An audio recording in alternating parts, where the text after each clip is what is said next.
yang akan membahas lintas jurusan ya teman-teman. Untuk Kak Wan boleh dilihatin CV-nya Kak? Nah, nanti em, apa yang dipaparkan juga akan ada di YouTube Saung ya teman-teman. Jangan lupa like, comment, and subscribe. Apa namanya Saung LPDP. Ya, Kak Wan ada CV-nya Kak? Kak Alek, baterainya low. Boleh Kak dicas dulu Kak mampir ke Indomaret? Iya, Kak Owan. Halo.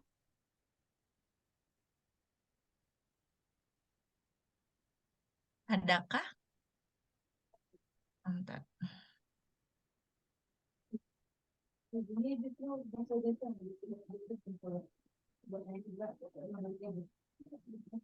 Oh, kok Kak Jojo di sini ya? Jaringan terganggu. Oke, aku aja yang share screen ya. Sebentar.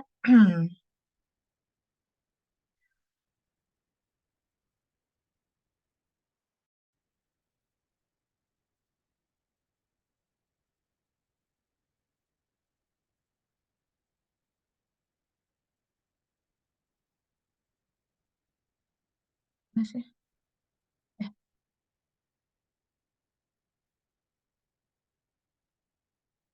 Oke.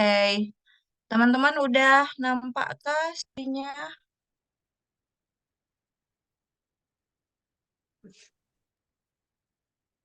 Halo? Ada? Ada. Ada teh. Oke. Ada Kak. Berikut informasi dari Kak Fitria Susan ya. Pembicara kita yang kedua terkait lintas jurusan. Panggilannya Kak Susan. Oke, Kak Susan. Di mana ini teh? Bentar. Di Jakarta Timur. Di Jakarta Timur, tapi saat ini ada di Yogyakarta ya Kak ya. Di sini pekerjaannya guru, kemudian universitas asalnya UIN Sunan Kalijaga, prodi asalnya ilmu hadis, kemudian riwayat pendidikannya ya. Di sini ada riwayat pekerjaan juga, editor jurnal Living Hadis, guru, koordinator lomba, kemudian organisasi Paskibra OSIS Rohis banyak sekali ya.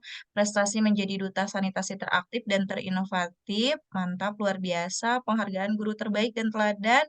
Luar biasa kakak. Kemudian pengalaman pelatihannya juga ya. Pengembangan kualitas guru pembimbing, pelatihan metodologi. Dan ada banyak lagi nih. Ada risetnya juga. Karya ilmiahnya, jurnal manifestasi toleransi beragama. Kemudian conference dan seminarnya juga banyak ya yang sudah diikuti. Ini penghargaannya.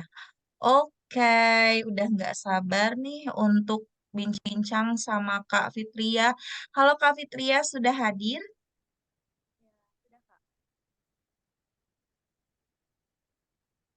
Halo?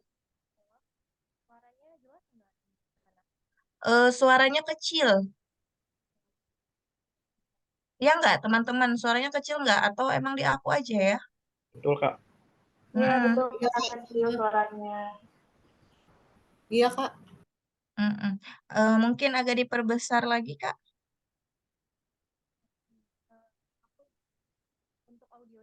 Kayaknya memang belum connect ini deh, audionya deh. Oh, Ya, ya, Susan. sekarang udah ada, Kak.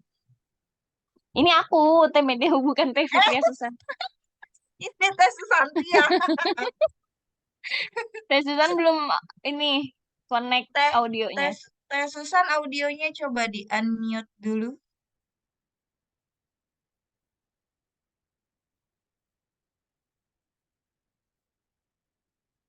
Kalau ini udah jelas Kak. Wah, oh ini ada ya? Halo? Iya, udah jelas belum? Udah, ini Kak Susan ya? Iya, Iya, Kak Susan. Oke, waktunya 25 menit ya. PPT-nya mau dari siapa? dari Saung LPDP aja Kak bisa nggak ya? Oh, bisa, bisa.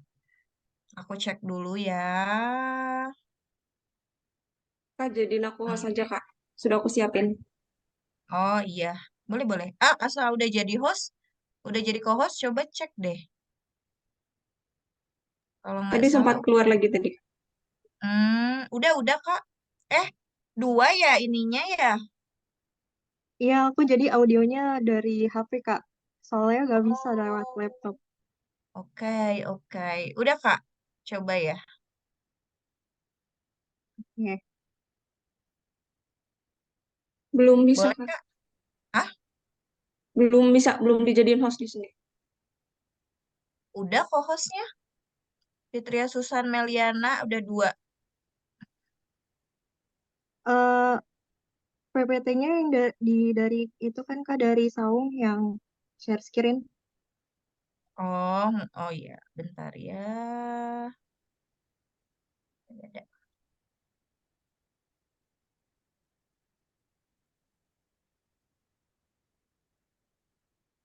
Sabar ya, teman-teman. Teman-teman yang belum makan malam, boleh banget makan malam. Ini kita malam mingguan kan? Teman-teman,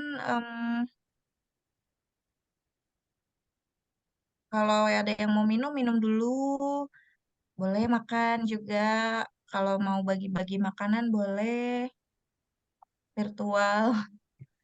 Sebentar ya, sambil menunggu. Oke, ini udah ada.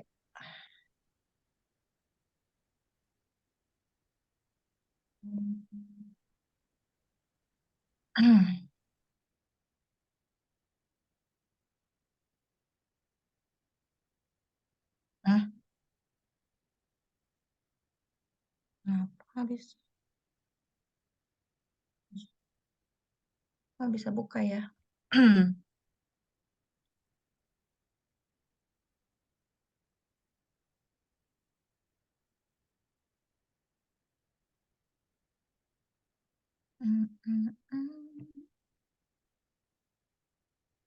Kenapa ya invalid terus? Sebentar ya teman-teman. Kak Oan ada nggak ya Kak Oan? Ada, Kak. Oh mau Kak, sama Kak tadi Oan aja ya. Ini yang aku belum dijadiin host, Kak. Saya yang oh, tadi minta untuk dijadiin host. keluar lagi ya tadi ya. Iya, Yang mana ya? Oh ini ada. Yohana Novita Diana. Eh, Sudah. Oke, Kak. Siap.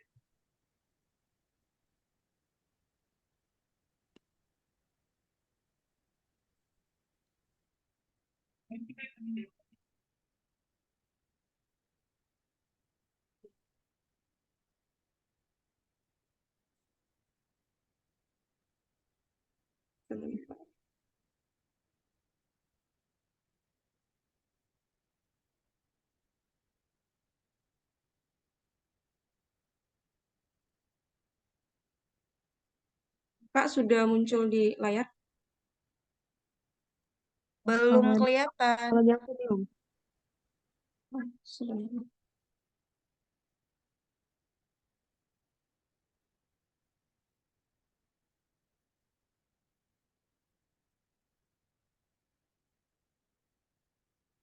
Nih, Kak.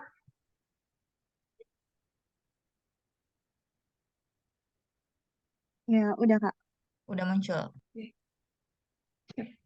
oke, baik. Di slideshow ya Kak Oan. Bentar, Kak.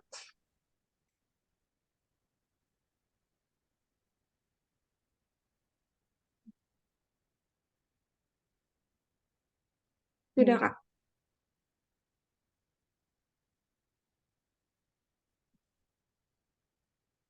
Oke, ini saya mulai ya, Kak. Ya. Assalamualaikum warahmatullahi wabarakatuh. Selamat malam, teman-teman pejuang LPDP tahun 2024. Dan saya ucapkan terima kasih banyak kepada panitia Saung LPDP yang telah memberikan kesempatan yang berharga ini untuk bisa sharing pengalaman dengan teman-teman pejuang di tahun 2024.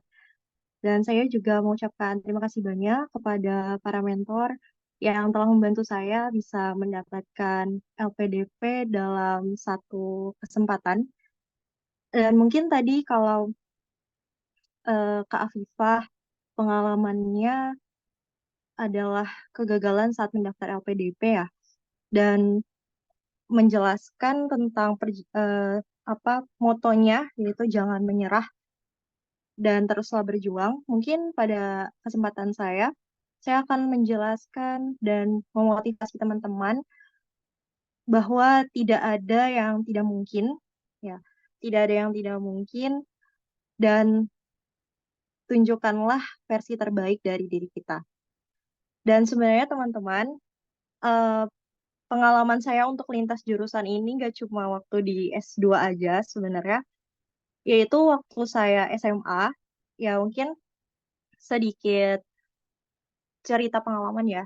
Dulu waktu SMA saya mengambil jurusan IPA, tapi kemudian saya S1 memutuskan untuk masuk ke jurusan ilmu hadis, yang mana notabene itu adalah rumpun keagamaan yang masuknya harusnya ke sosum ya. Tapi saya banting setir gitu, sangat jauh, yang tadinya sebenarnya tidak pernah terpikirkan untuk masuk ke jurusan itu. Nah, sekarang di S2 itu juga mengambil jurusan yang lain, yang harusnya saya mengambil yang linear, yaitu ilmu hadis atau mungkin ilmu Al-Quran dan tafsir, jadinya di agama dan lintas budaya. Ya, teman-teman, di sini tadi juga sudah dibacakan ya untuk CV-nya bahwa dulu S1-nya ilmu hadis dan sekarang S2-nya agama dan lintas budaya. Tadi saya juga sempat lihat di daftar Menti, ternyata ada yang mau ke agama dan lintas budaya UGM juga ya. Dan saya yakin sekali teman-teman pejuang di sini semuanya, baik yang lintas jurusan ataupun yang tidak, semuanya pasti sudah dipertimbangkan dengan baik untuk mengambil jurusan tersebut. Nah, di sini yang pertama saya mau bahas apa sih yang dimaksud dengan linearitas. Nah, teman-teman, seperti halnya dari yang kita baca ya udah tahu maknanya. Linearitas atau linear itu berarti kan artinya garis yang lurus ya atau sejalan gitu ya. Nah, di sini yang dimaksud linearitas dalam jurusan atau di bidang akademik itu yang seperti apa, teman-teman? Kalau menurut pandangan saya, ya yang dimaksud dengan linearitas jurusan adalah saat sebagian besar ilmu keilmuan kita di studi lanjut masih ada kaitannya dengan jurusan sebelumnya. Nah, teman-teman di sini bisa lihat ya, pas saat S1 saya ilmu hadis dan S2 saya agama lintas budaya. Yang mana saat saya ilmu hadis itu, saya mempelajari ruang lingkup yang lebih kecil, yaitu hanya pada penafsiran teks, penafsiran nas, dan pemahaman atau interpretasi gitu. Dan belum pada praktik kehidupan atau bahkan apa ya, kehubungannya dengan budaya ataupun yang lainnya. Meskipun itu ada, tetapi porsinya sangat sedikit. Sehingga ruang lingkup saya itu sangat masih kecil, mikro, dan sekarang yang di S2 itu lebih luas atau makro. Yang mana nanti di S2 itu bukan mempelajari penafsiran teks hadis ataupun Al-Quran, tapi mempelajari agama dan perilaku beragama. Nah, dari mempelajari teks yang tadi mempelajari teks, kemudian menjadi mempelajari sebuah agama itu kan sebenarnya jauh sekali gitu. Karena materi-materinya pun nanti ya akan ada banyak perbedaannya. Nah, di sini tadi mungkin teman-teman sempat melihat ya, untuk di jurusan ilmu hadis sendiri itu saya belajar mengenai penafsiran, kemudian itisol sanad, matan, kemudian bahasa Arab, hafalan hadis, dan juga integrasi dengan ilmu-ilmu yang lain ya. Dan tetapi fokusnya tetap masih pada interpretasi teks. Sedangkan di S2-nya nanti di CRCS atau Agama dan Lintas Budaya UGM, yang mana dia lebih interdisipliner untuk ruang lingkupnya dan juga integrasi ilmunya, yang akan pelajari tentang agama-agama dunia, sosiologi antropologi, kebudayaan, isu konflik masyarakat, sosiologi agama, resolusi konflik, bahasa Inggris, dan peran agama. Nah, kalau mungkin teman-teman ada yang mau masuk CRCS sudah sempat melihat ya daftar mata kuliah yang akan dipelajari, itu sebenarnya sebagian besar membahas tentang resolusi konflik gitu dan peran agama terhadap isu konflik tersebut. Jadi dari yang tadinya saya penafsiran teks itu ke ruang lingkup yang lebih global gitu. Nah, yang harusnya di S2 itu kita berangkat dari yang makro, S1-nya ke yang mikro gitu. Karena kenapa? Di S2 itu kan itu kita mengambil gelar sebagai ahli ya, ahli pada bidang tersebut. Nah, tetapi saya mungkin dan ada beberapa teman yang lain mengecualikan hal tersebut gitu dengan alasan-alasan tertentu. Dan saya yakin teman-teman yang lain juga mungkin yang mau lintas jurusan memiliki alasan yang kuat untuk memilih jurusan itu. Nah, tapi di sini saya ada pesan bahwa sebaiknya jika kita ingin lintas jurusan ya masih ada irisan antara jurusan yang sebelumnya dengan jurusan S2-nya nanti gitu. Kayak saya meski tapi di mata kuliah saya pernah mempelajari sosiologi antropologi, teori-teori sosiologi, kemudian bahasa Inggris, juga studi-studi agama, ya.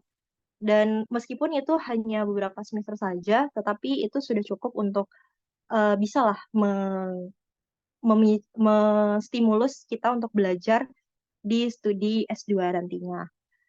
Nah, sebenarnya teman-teman untuk studi S2 ini yang di CRCS itu kemarin yang menjadi struggle saya sebenarnya, kalau tadi Kak Afifa mungkin saat pendaftaran LPDP ya, saya struggle-nya adalah di mendapatkan skor TOEFL. Karena kenapa? CRCS itu kan full bahasa Inggris ya.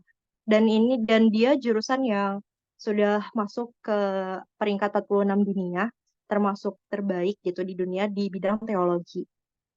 Sehingga full bahasa Inggris dan dosennya pun dari luar. Itu yang struggle banget kemarin yang saya dapat apa ya, yang saya alami di mana saya harus tes TOEFL sebanyak 5 kali gitu. Dan yang kelima kalinya baru saya berhasil. Nah, mungkin teman-teman di sini ada yang hanya sekali gitu, sekali mencoba sudah berhasil, tapi saya harus sampai ber5 kali gitu, sampai saya sudah merasa hampir putus asa saat itu. Nah, jadi di tahun ini 2023 ini saya benar-benar full isinya belajar gitu, belajar mempersiapkan dari bahasa juga dari materi-materi untuk saya bawa dan studi lintasan. Sebenarnya juga fun fact-nya adalah saya tuh jujur kemarin gitu. Saya ini sebenarnya linjur apa enggak sih gitu. Soalnya karena saya lihat kan memang misal dari nama ya, dari nama itu seperti linear. Tapi kalau dari kajiannya, dari isi materinya itu semua benar-benar banyak yang berbeda gitu. Dan kalau di UGM sendiri itu kan masuknya ke Soshum ya, dan masuknya ke Fakultas Ilmu Budaya. Kalau di saya masuknya Usuluddin, dan itu memang hanya fokus pada penafsiran teks agama Islam saja. Nah, kemudian saya baru yakin saat saya kemarin interview di LPDP. Saat saya interview di LPDP, kebetulan interviewer saya itu mungkin entah jurusannya sama dengan saya, dia itu di CRCS atau beliau dosen di UGM, ya saya kurang tahu, tetapi beliau semua adalah orang-orang yang pastinya paham gitu dengan ruang lingkup yang akan kita bawa. Nah, kemarin di situ interviewer semuanya bertanya dengan hampir pertanyaan yang sama, yaitu kenapa Mbak memilih untuk lintas jurusan gitu. Dan apa hubungannya jurusan yang sekarang dengan yang sebelumnya kayak gitu. Dan disitulah saya baru yakin bahwa oh ternyata benar saya itu benar lintas jurusan gitu. Nah, setelah ditekankan oleh interviewer itu. Nah, mungkin di slide selanjutnya ini kita beralih untuk memahami apa aja sih yang disebut unlinear ya, atau kita harus lebih paham gitu linearitas program studi itu apa saja. Nah, kalau di sini saya kelompokkan menjadi dua. Nah, teman-teman mungkin eh, ada yang unlinear field atau unlinear major. Nah, unlinear field ini di sini berarti dia tidak linear dengan rumpunnya atau sudah berbeda gitu bidangnya sebelumnya. Contohnya misal, kalau misal saya dari yang tadi jurusan ilmu hadis di rumpun keagamaan dan sosial, terus jadi pindah ke pendidikan bahasa Inggris gitu. Nah, itu kan jauh sekali ya. Jadi, itu yang disebut sebagai dengan unlinear field. Nah, di sini kita harus benar-benar tahu kenapa kita milih jurusan ini. Ya, kalau kita nggak tahu, ya kita nggak paham, kita dianggap tidak kompeten gitu dengan jurusan kita sebelumnya yang saat S1 gitu. Ya, kayak misal kita meyakinkannya alasan kenapa di S2 ini tapi tidak ada korelasi dengan S1-nya gitu. Itu bisa menjadi bumerang gitu nantinya bahwa oh berarti kamu kemarin S1-nya itu salah ya gitu. Misal seperti itu. Nah, kemudian yang kedua yang tidak linear secara program studi. Nah, jurusannya itu berbeda, tetapi sebenarnya mungkin masih bisa atau sama gitu dalam satu bidang atau satu rumpun. Nah, contohnya misal kayak ada teman-teman ya yang tadinya pendidikan kimia pindah ke kimia gitu. Atau mungkin ya jurusan kayak ekonomi pindah ke bisnis seperti itu. Itu kan beda program studi tapi mungkin masih dalam satu rumpun yang sama. Nah, kalau untuk aku sendiri ya aku ini masuk ke dua-duanya sih menurutku ya karena dari tadi yang aku jelaskan bahwa 95% materi yang ada di ALB atau agama lintas budaya itu sangat berbeda gitu dengan apa yang aku pelajari sebelumnya. Sehingga kalau nanti fokusnya ke agama lintas jurusan ini lebih fokus kepada ilmu-ilmu di bidang sosiologi. Oke, kemudian slide selanjutnya. Nah, di sini saya pengen membangun tujuan daripada kuliah teman-teman. Nah, kalau dari saya kemarin, kenapa sih saya tetap berjuang meskipun saya tuh gagal untuk tes bahasa sampai 5 kali dan akhirnya saya melewati 2 kali kesempatan untuk mendaftar LPDP. Hanya kurang di tes bahasanya saja, sertifikat bahasanya.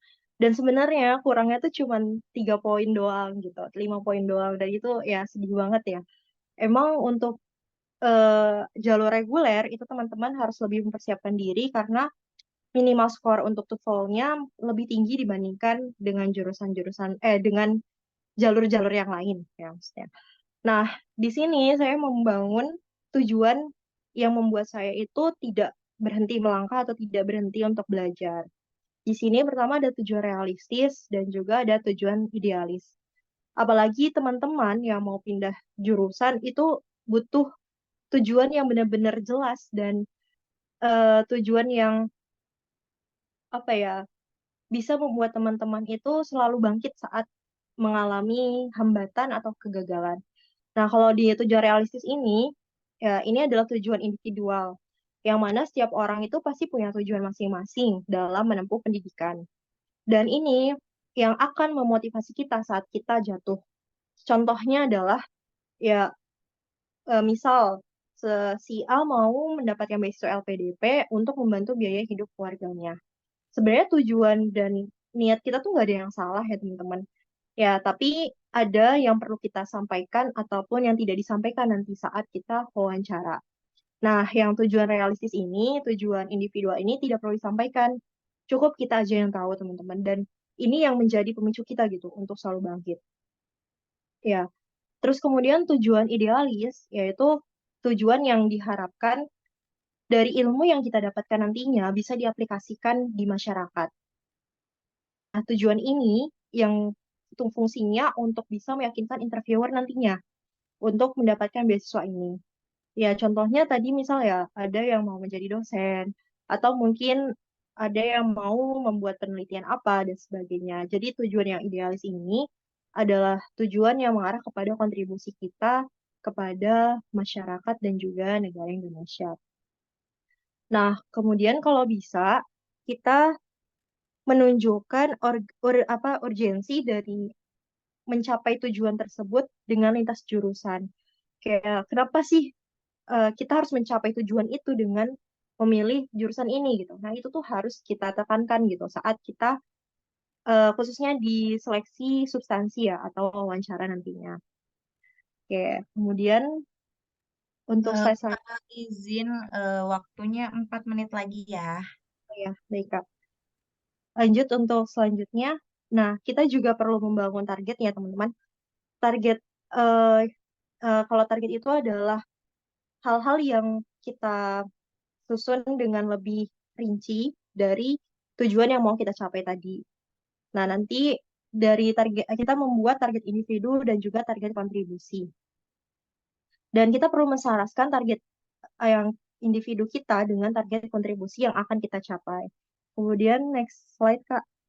Dan ini persiapan akademik yang perlu disiapkan, yaitu teman-teman harus paham perbedaan jurusan S1 dan S2 serta kampusnya dengan baik, menyiapkan gagasan penelitian dengan bidang keilmuan yang masih linear, kemudian jurusan baru harus punya alasan yang kuat kenapa harus digapai.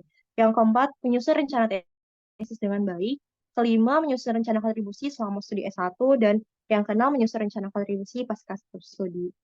Kemudian yang selanjutnya, persiapan psikologis. Nah, teman-teman, selain tadi persiapan akademik, perlu menyiapkan persiapan psikologis ya, yaitu kita memiliki tekad yang kuat untuk berjuang karena kalau kita lintas jurusan, pasti kita akan banyak tertinggal dibandingkan teman-teman yang linear gitu. Kemudian yang kedua, kita memiliki eh, mohon maaf Kak, next slide. Yang kedua, kita memiliki ya kemampuan adaptasi yang baik dan juga memiliki manajemen waktu yang baik untuk kita bisa belajar lebih banyak saat kita studi nantinya. Nah, kemudian next slide, Kak. Ya, ini adalah daftar pertanyaan yang mungkin keluar saat nanti wawancara. Kenapa kamu mengambil jurusan ini? Apa hal yang menghubungkan jurusan S1 kamu dengan yang sekarang? Bagaimana korelasi masa yang kamu temukan dengan jurusan yang kamu ambil? Apa rencana penelitian? Metode yang digunakan, dan sebagainya. Nah, teman-teman, untuk yang lintas jurusan, itu biasa ditekankan pada kemampuan akademik atau pengetahuan akademik. Kayak kemarin pas aku wawancara, itu ditanya kepengetahuan aku tentang jurusan yang akan aku ambil. Kemarin kebetulan aku ditanya tentang teori kebudayaan, kemudian teori sosiologi, dan sebagainya. Dan itu teman-teman harus bisa pahami dan perdalam dengan lebih baik. Kemudian slide terakhir, Kak.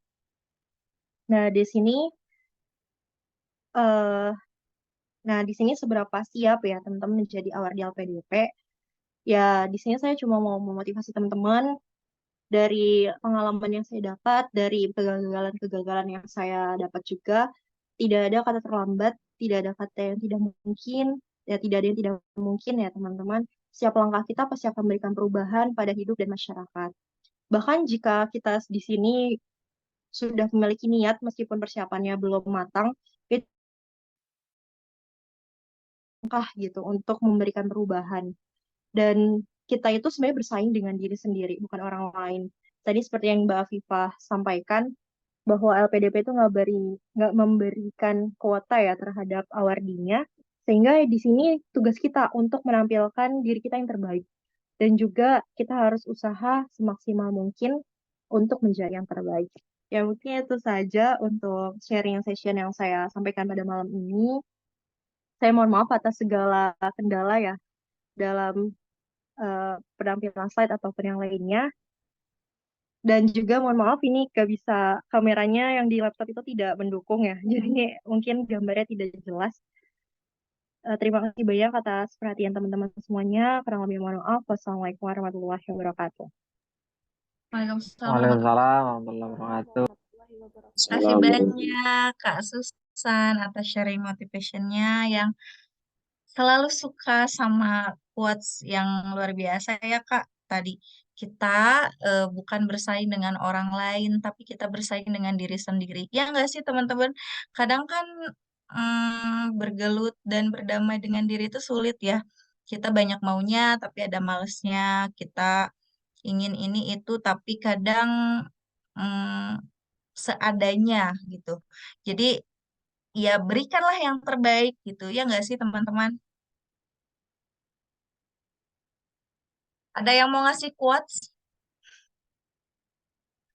Ada lagi nggak yang punya quotes? Aku selalu senang banget sama kata-kata mutiara atau yang menggugah karena ya emang betul sih dan Harusnya kita tuh tiap hari punya quotes-quotes untuk menyemangati diri kita sendiri gitu ya teman-teman. Masih semangat nggak?